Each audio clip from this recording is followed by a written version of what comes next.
بسم الله الرحمن الرحيم ألف لام ميم را تلك آيات الكتاب والذي أنزل إليك من ربك الحق ولكن أكثر الناس لا يؤمنون الله الذي رفع السماوات بغير عمد ترونها ثم استوى على العرش وسخر الشمس والقمر كل يجري لأجل مسمى يدبر الأمر يفصل الآيات لعلكم بلقاء ربكم توقنون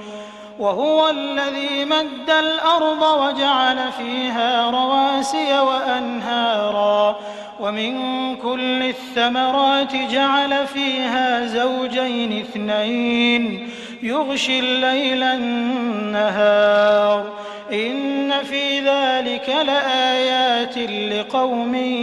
يتفكرون وفي الأرض قطع متجاورات وجنات من أعناب وزرع ونخيل صنوان وغير صنوان يسقى بماء واحد ونفضل بعضها على بعض في الأكل إن في ذلك لآيات لقوم يعقلون وإن تعجب فعجب قولهم أإذا كنا ترابا أإنا لفي خلق جديد أولئك الذين كفروا بربهم وأولئك الأغلال في أعناقهم وأولئك أصحاب النار هم فيها خالدون ويستعجلونك بالسيئة قبل الحسنة وقد خلت من قبلهم المثلات وإن ربك لذو مغفرة للناس على ظلمهم وإن ربك لشديد العقاب ويقول الذين كفروا لولا أنزل عليه آية من ربه إنما أنت منذر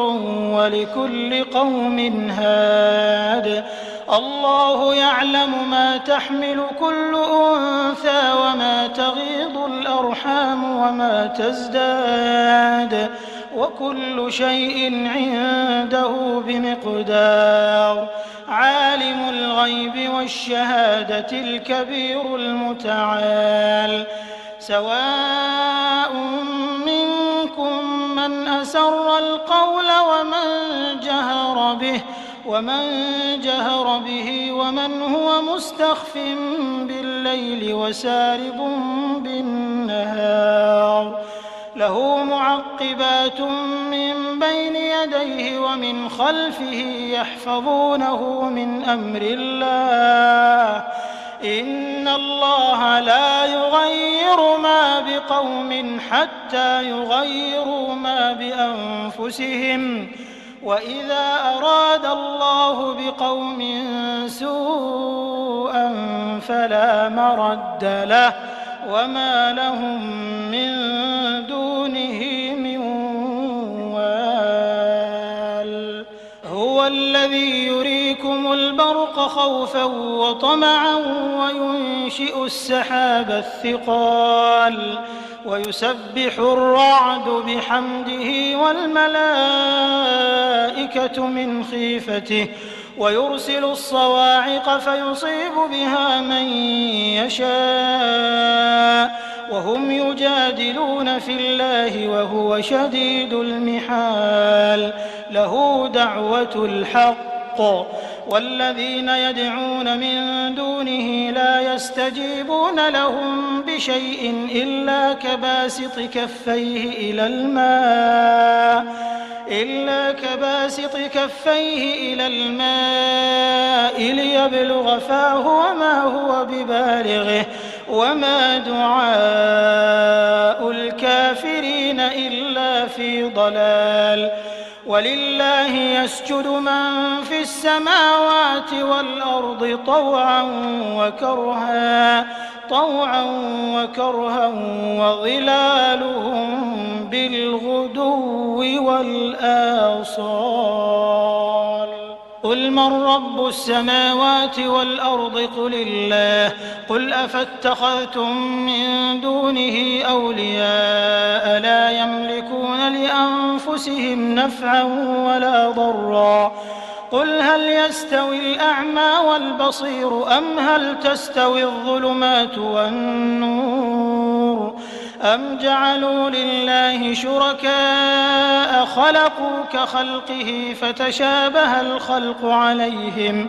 قل الله خالق كل شيء وهو الواحد القهار أنزل من السماء ماء فسالت أودية بقدرها فاحتمل السيل زبدا رابيا ومما يوقدون عليه في النار ابتغاء حلية أو متاع زبد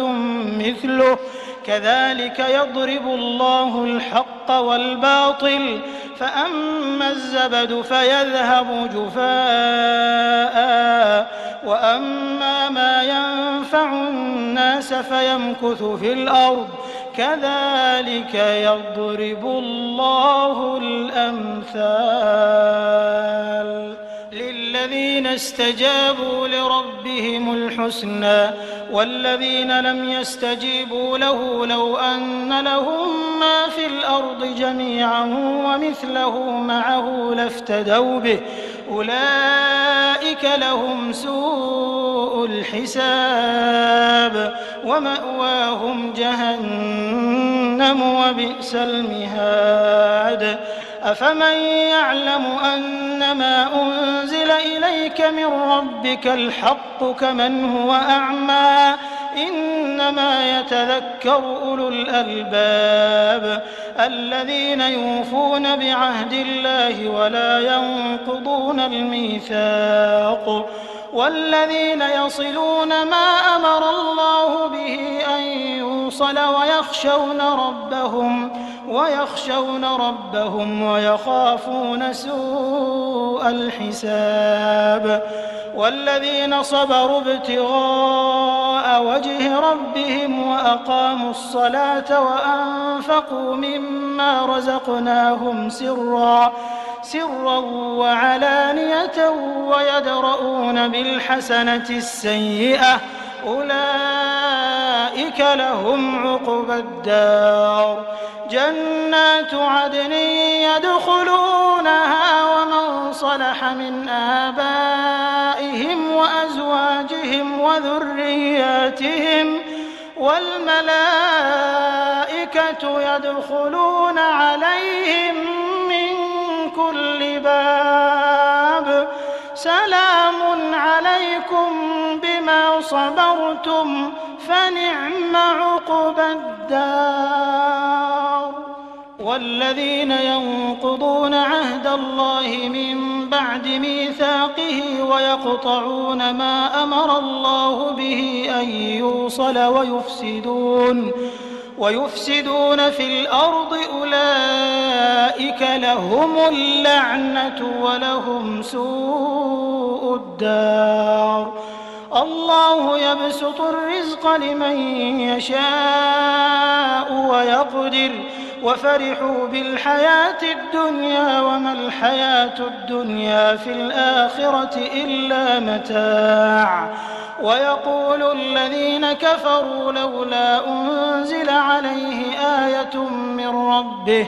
قل إن الله يضل من يشاء ويهدي إليه من أناب الذين آمنوا وتطمئن قلوبهم بذكر الله ألا بذكر الله تطمئن القلوب الذين آمنوا وعملوا الصالحات طوبى لهم وحسن مآب. كذلك أرسلناك في أمة قد خلت من قبلها لتتلو عليهم الذي أوحينا إليك وهم يكفرون بالرحمن قل هو ربي لا إله إلا هو عليه توكلت وإليه متاب.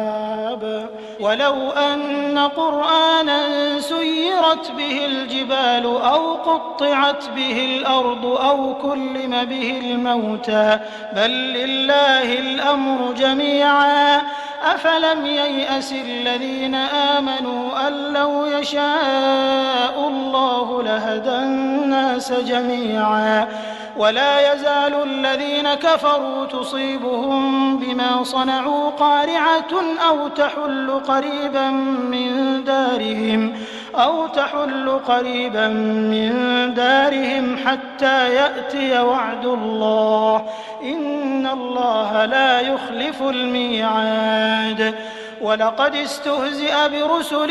من قبلك فأمليت للذين كفروا ثم أخذتهم فكيف كان عقاب. أفمن هو قائم على كل نفس بما كسبت وجعلوا لله شركاء قل سموهم أم تنبئونه بما لا يعلم في الأرض أم بظاهر من القول بل زين للذين كفروا مكرهم وصدوا عن السبيل ومن يضلل الله فما له من هاد. لهم عذاب في الحياة الدنيا ولعذاب الآخرة أشق وما لهم من الله من واق. مثل الجنة التي وعد المتقون تجري من تحتها الأنهار أكلها دائم وظلها تلك عقبى الذين اتقوا وعقبى الكافرين النار. والذين آتيناهم الكتاب يفرحون بما أنزل إليك ومن الأحزاب من ينكر بعضه قل إنما أمرت أن أعبد الله ولا أشرك به إليه أدعو وإليه مآب. وكذلك أنزلناه حكما عربيا ولئن اتبعت أهواءهم بعدما جاءك من العلم ما لك من الله من ولي ولا واق. ولقد أرسلنا رسلا من قبلك وجعلنا لهم أزواجا وذرية وما كان لرسول أن يأتي بآية إلا بإذن الله لكل أجل كتاب يمحو الله ما يشاء ويثبت وعنده أم الكتاب. وإما نرينك بعض الذي نعدهم أو نتوفينك فإنما عليك البلاغ وعلينا الحساب. أولم يروا أنا نأتي الأرض ننقصها من أطرافها والله يحكم لا معقب لحكمه وهو سريع الحساب. وقد مكر الذين من قبلهم فلله المكر جميعا يعلم ما تكسب كل نفس وسيعلم الكفار لمن عقبى الدار. ويقول الذين كفروا لست مرسلا قل كفى بالله شهيدا بيني وبينكم ومن عنده علم الكتاب.